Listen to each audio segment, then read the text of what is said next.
Welcome back to this YouTube channel. तो आज अपन डिस्कस करेंगे डायरेक्ट मेमोरी एक्सेस और in simply we can say DMA, इसको अपन डीएमए भी बोलते हैं, डायरेक्ट मेमोरी एक्सेस, और डीएमए कंट्रोल जिसको डीएमएस बोलते हैं, direct memory access control. So it is also very easy and important topic in computer architecture. So first of all we understand, पहले अपन ये समझेंगे कि डायरेक्ट मेमोरी एक्सेस होता क्या है। थ्योरेटिकल पोर्शन में आपको बताऊं उससे पहले एक डायग्राम बताना चाहता हूँ। सपोज जो इनपुट आउटपुट डिवाइसेस हैं, या अपन जिनको अपन पेरिफेरल कहते हैं, ये पेरिफेरल मेमोरी को एक्सेस करना चाहते हैं। एक्सेस इन द सेंस में भी डेटा इसको राइट करना चाहते हैं, डेटा इसको रीड करना चाहते हैं। तो सबसे पहले इनपुट आउटपुट जो है वो रिक्वेस्ट करेगा सीपीयू को, और सीपीयू फॉर रिक्वेस्ट ग्रांट या डिनाई करके मेमोरी का एक्सेस प्रोवाइड करेगा, कुछ इस तरीके से। तो ये जो होता है, it is simply called two cycle process. By because ये टू साइकिल प्रोसेस, बिकॉज सबसे पहले इनपुट आउटपुट रिक्वेस्ट करेगा सीपीयू को, देन सीपीयू रिक्वेस्ट जो है वो ग्रांट करेगा मेमोरी से। तो ये जो है it is simply known as a two cycle process. But अगर ऐसा हो कि इनपुट आउटपुट पेरिफेरल डिवाइस को सीधा मेमोरी से अगर एक्सेस दे दिया जाए, तो इससे क्या होगा, वन साइकिल हो जाएगी, और जो टू साइकिल का प्रोसेस है वो क्या हो जाएगा, अपना फिनिश हो जाएगा, ओनली वन साइकिल रह जाएगी। उससे फायदा क्या होगा, ये जो टाइम कंज्यूमिंग प्रोसेस है जहाँ पे अपना एक्स्ट्रा टाइम लग रहा है, वो अपना रिड्यूस होकर सिंगल साइकिल में आ जाएगा, पहला। दूसरा क्या है, जब पेरिफेरल मेमोरी को एक्सेस करना चाहेगा, तब अगर सीपीयू आइडल रहेगा, इट मीन सीपीयू का इसमें कोई इंटरफेयर नहीं रहेगा, सीपीयू इसको रिस्पॉन्सिबल नहीं रहेगा ट्रांसफर करने के लिए, तो सीपीयू मीनवाइल टाइम उस समय के दौरान सीपीयू कुछ और काम भी कर सकता है, तो सीपीयू का यूटिलाइज और कर सकते हैं। तो what is thing like that, तो concept is that directly providing the access of memory by the peripheral device that simply known as a direct memory access. I hope कुछ समझ में आया हो कि अगर इनपुट आउटपुट मेमोरी पेरिफेरल को सीधा मेमोरी का एक्सेस दे दिया जाए, तो उस प्रोसेस को अपन क्या बोलते हैं, direct memory access. So I explain you the terms which I write over here. So DMA is a method that allows an input-output devices, simply input-output device को अपन peripheral कहते हैं, to send or receive the data directly to or from the main memory, or we can say memory, bypassing the CPU to speed up the memory operation. तो CPU को bypass कर देते हैं, speed up कर देते हैं memory operations को. The process is managed by the chip known as a direct memory access controller. तो ये जो सारा प्रोसेस जो मैनेज करता है, अपन कह सकते हैं जो इस प्रोसेस को हैंडल करता है, इस प्रोसेस को फ्लो करता है, उसको बोलते हैं डायरेक्ट मेमोरी एक्सेस कंट्रोलर, या अपन इन शॉर्ट उसको बोलेंगे DMAC, direct memory access controller. तो ये आपका डायरेक्ट मेमोरी एक्सेस प्रोसेस क्या होता है उसके बारे में समझाएगा। तो उसकी एक और डेफिनेशन लिखी है मैंने, the transfer of data between the peripheral and memory. तो ये पेरिफेरल होते हैं और memory without interaction of CPU के बिना इंटरेक्शन के, and letting the peripheral device manage the memory bus directly in terms of direct memory access. तो ये अगर सीधा इनपुट आउटपुट जो है वो मेमोरी को डायरेक्टली एक्सेस कर पाए, तो ये जो टर्म्स है वो कहलाएगी डायरेक्ट मेमोरी एक्सेस। तो ये आपका था डायरेक्ट मेमोरी एक्सेस क्या होता है। So without DMA transferring of the data between peripheral memory takes more time. तो वही चीज, अगर डायरेक्ट मेमोरी एक्सेस होगा तो टाइम कम लेगा, लेकिन डायरेक्ट एक्सेस मेमोरी नहीं होगा तो ये टाइम थोड़ा ज्यादा लेगा। Now peripheral device accessing memory without DMA. तो ये सिंपल सा प्रोसेस, एक छोटा सा एक डायग्राम बना के मैं आपको समझा रहा हूँ। So following diagram shows the basic block diagram of system without DMA. अगर DMA नहीं होता तो क्या होता, तो ये आपका CPU है, एक डिस्क कंट्रोलर होता है जो डिस्क को एक्सेस करने की परमिशन को मैनेज करता है, डेटा को रीड और राइट करने की परमिशन को मैनेज करता है, और ये आपकी मेन मेमोरी होती है। इसके अंदर बफर होता है, बफर के अंदर आपका डेटा जो बाहर डिवाइसेस होता है वहां से आता है। ये आपकी बस होती है जिसमें डेटा आपका ट्रांसफर होता है, और ये आपका पेरिफेरल डिवाइस है।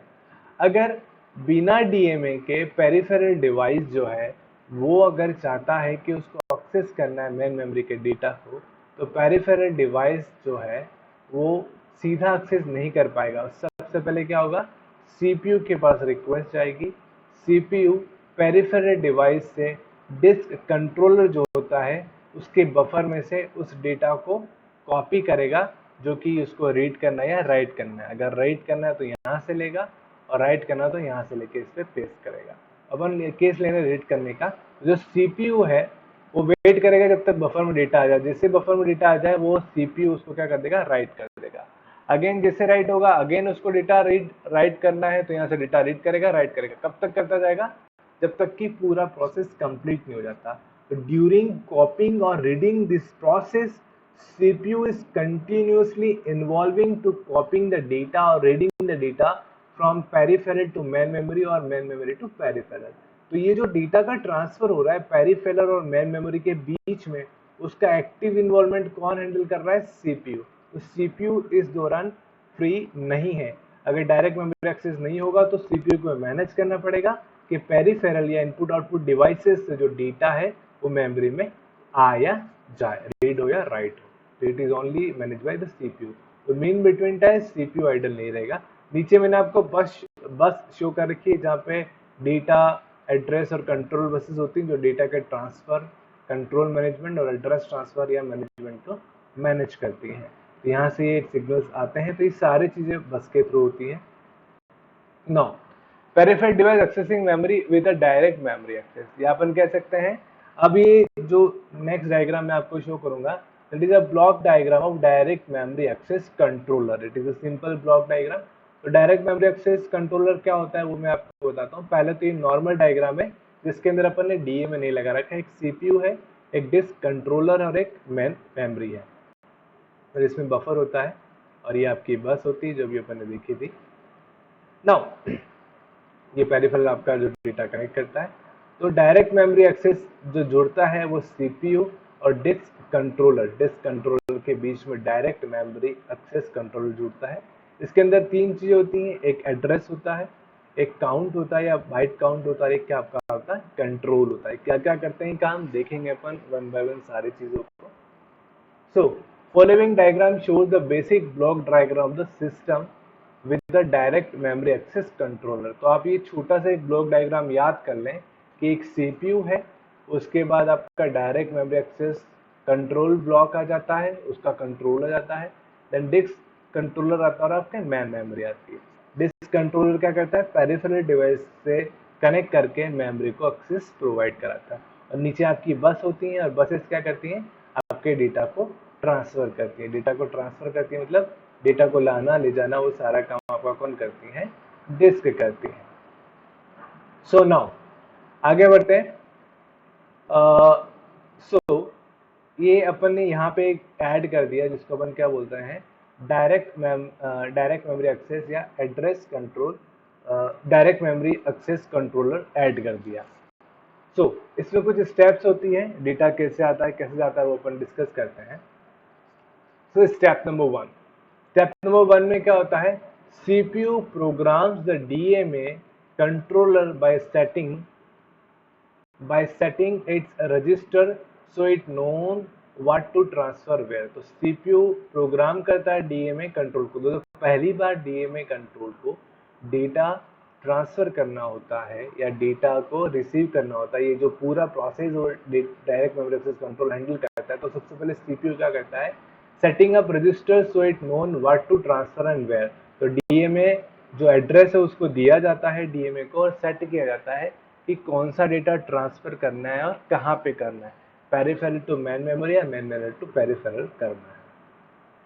It also issue a command to the disk controller telling it to read data from the disk into its internal buffer। अब ये क्या कहेगा, जो ये पेरिफेरल से आपका डेटा है, तो ये फ्रॉम डिस्क मतलब ये जो पेरिफेरल के अंदर जो डिस्क लगी हुई उससे डेटा अपन कह रहे हैं कि जो सेकेंडरी मेमोरी है वो आपकी पेरिफेरल में लगी हुई है, अपन ये मान के चल रहे हैं। तो डिस्क से data into the internal buffer, तो डेटा जो है वो इंटरनल बफर में आएगा। जब तक डेटा इंटरनल बफर में नहीं आएगा डायरेक्ट मेमोरी एक्सेस कंट्रोलर जो है वो काम करना शुरू नहीं करेगा।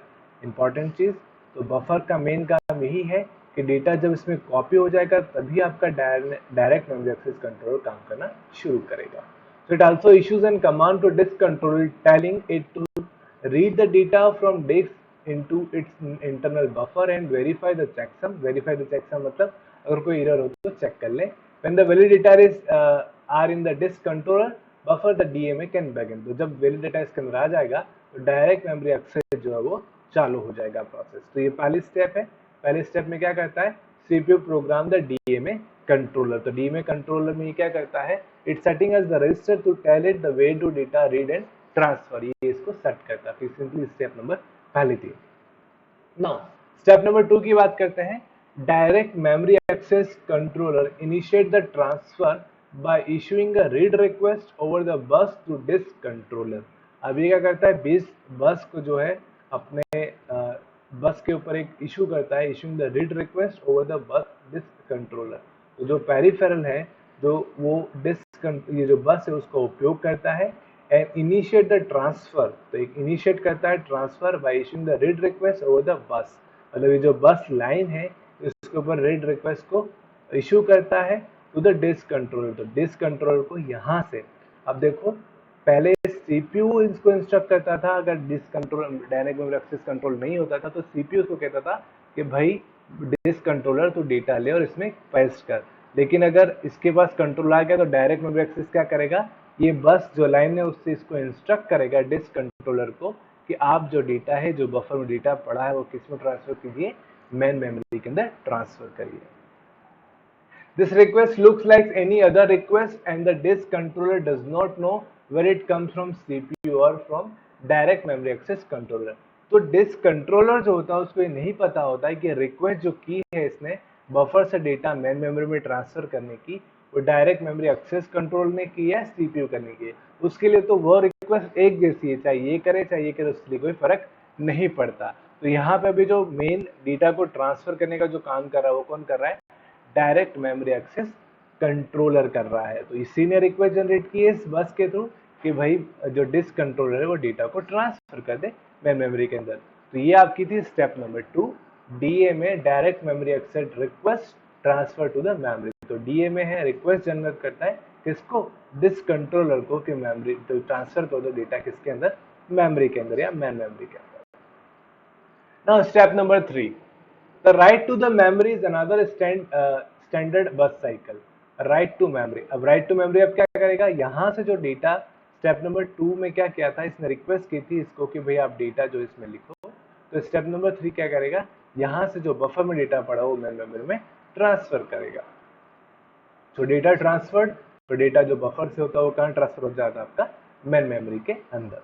और स्टेप नंबर 4, स्टेप नंबर 4 क्या कहती है, व्हेन राइट इज कंप्लीट, तो जब डेटा आपका लिख लिया जाता है या बफर से आपकी मेन मेमोरी में चला जाता है, this controller send an acknowledgement signal to the dynamic memory access controller.